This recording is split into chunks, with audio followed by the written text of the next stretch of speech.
Em nome do Pai, do Filho, Espírito Santo. Amém. E nós vamos falar agora, então, do nosso 7º capítulo, que traz como tema Mandamentos, Caminho do Bem. Eu acredito que todos vocês conheçam os mandamentos de Deus, que são 10. Esses mandamentos que foram escritos por Ele de forma muito amorosa. Mas eu acredito que você deva olhar para eles como algo pesado, como uma lei, como uma regra, como algo do qual, se eu não fizer, eu vou ser punida, eu vou ser castigada, eu vou ser penalizada. Eu posso lhe dar uma sugestão?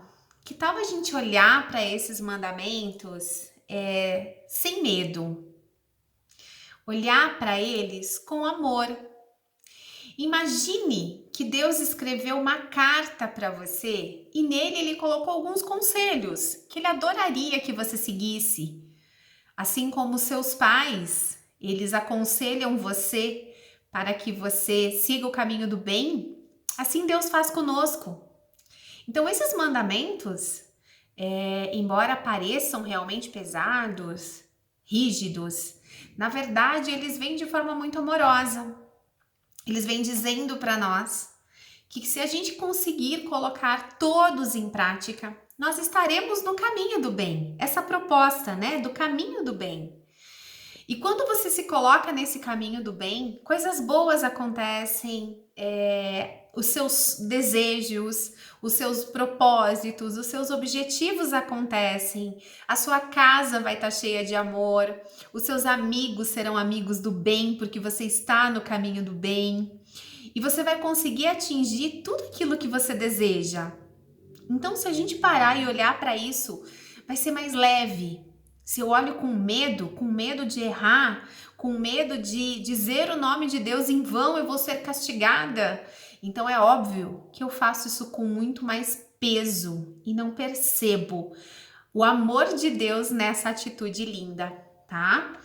E quando eu agrado a Deus, quando eu escolho viver isso de forma amável, quando eu sigo o conselho de Deus, como eu sigo o conselho dos meus pais, como eu sigo o conselho das pessoas mais velhas, eu me coloco nesse caminho e eu começo essa minha jornada, essa minha caminhada, e é muito provável que eu encontre nesse caminho pessoas iguais a mim, pessoas do bem, que estão indo na mesma direção.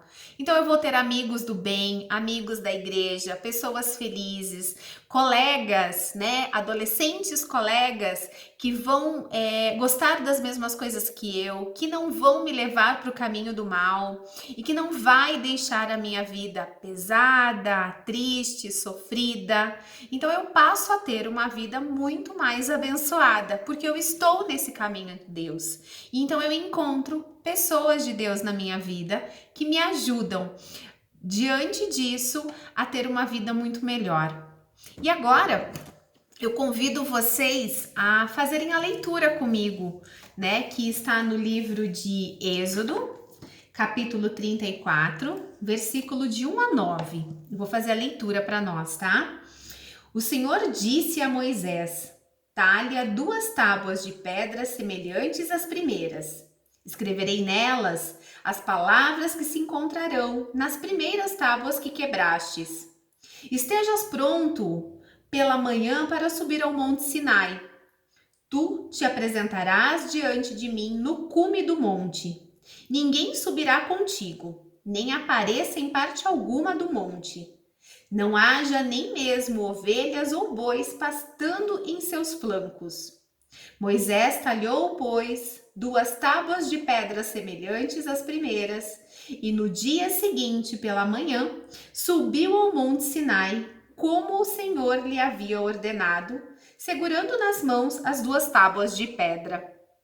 O Senhor desceu na nuvem e esteve perto dele, pronunciando o nome de Javé. O Senhor passou diante dele, exclamando: Javé, Javé, Deus compassivo e misericordioso, lento para a cólera, rico em bondade e em fidelidade, que conserva a sua graça até 1000 gerações, que perdoa a iniquidade, a rebeldia e o pecado, mas não tem por inocente o culpado, porque castiga o pecado dos pais nos filhos e nos filhos de seus filhos até a terceira e quarta geração. Moisés inclinou-se incontinente até a terra e prostrou-se, dizendo: Se tem o vosso favor, Senhor, digai-vos. Marcha no meio de nós, sobre um povo de cabeça dura, mas perdoai nossas iniquidades e nosso pecado e aceitai-nos como propriedade nossa. Deus ordenou que Moisés fabricasse novas tábuas de lei, porque as anteriores haviam se quebrado. E quando isso lhe foi entregue de novo, Moisés trouxe uma informação que somos um povo de cabeça dura. Perdoai as nossas iniquidades, os nossos erros, as nossas falhas e tomai-vos como propriedade vossa. E Deus é um Deus do amor e Ele sabe que nós somos seres humanos e que nós erramos. Ele sabe que nós precisamos dos mandamentos para poder caminhar no caminho do bem, mas que isso não precisa ser pesado como as pedras de lei. Isso pode ser leve, eu posso carregar no meu coração esses mandamentos e então construir de forma mais amorosa.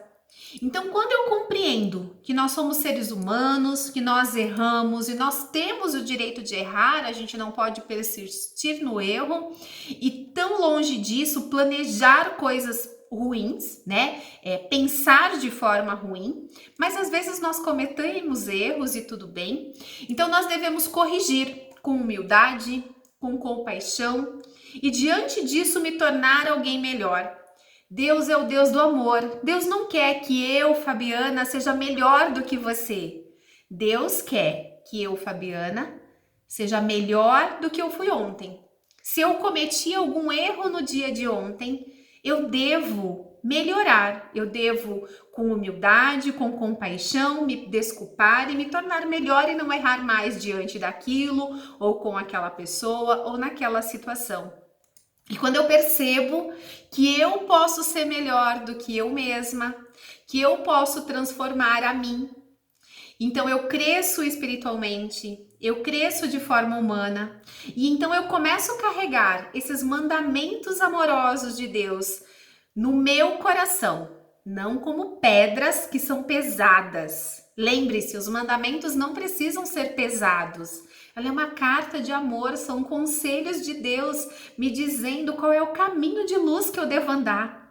Então, quando você toma posse disso, carrega no seu coração e consegue se tornar alguém um pouquinho melhor do que você foi ontem, você percebe o quanto você está evoluindo espiritualmente e o quanto você vai agradar a Deus, caminhando na estrada dele e seguindo rumo aos seus propósitos e os seus objetivos, tá bom? Então, entenda isso. E como tarefa, né, a gente vai trabalhar, então, as informaçõezinhas que tem no livro. Na página 32, a gente traz algumas linhas aqui. E aqui fala, né? Escreva com suas palavras a importância dos 10 mandamentos nos dias de hoje. Como você acha que os 10 mandamentos nos dias de hoje estão tocando os homens, está te tocando, está tocando a sua família? Faz uma reflexãozinha, coloca aqui no livro, tá? Para a gente poder avaliar. Depois, na página 33, nós temos alguns conselhos e eu quero que você, nesse momento, pare um pouquinho e recorde quais são os conselhos que você tem ouvido dos seus pais. O que eles dizem para você com frequência? Pai, Deus, eles são amorosos, eles não querem que os filhos sofram. A gente até acha que os nossos pais são chatos e caretas quando eles fazem isso, mas na verdade é só amor. Eles só estão querendo que a gente não cometa os erros que talvez eles cometeram. E com isso a gente é mais feliz. Mas às vezes a gente insiste, aquela pontinha de teimosia não deixa a gente escutar o conselho dos pais, não deixa a gente escutar o conselho de Deus. Então pare e lembre quais foram os conselhos que você ouviu dos seus pais e que você escuta diariamente e que normalmente ele pode ser um conselho amoroso para a tua vida, para que você seja uma pessoa melhor. E a última tarefa, ela não tá aqui, mas eu vou pedir que você faça um lindo coração, bem vermelho, assim, bem vivo, e que nele você coloque o mandamento que mais lhe chama a atenção, o mais importante para a tua vida, aquele que é mais fácil, inclusive, de você carregar dentro de você, tá bom? Faça isso, não esqueça de compartilhar com a sua catequista, é através disso que a gente consegue validar as presenças de vocês. Qualquer dúvida, estamos à disposição e que nós possamos viver cada vez mais esses mandamentos em nossa vida, tá? Que Deus abençoe todos vocês, uma linda semana, até mais!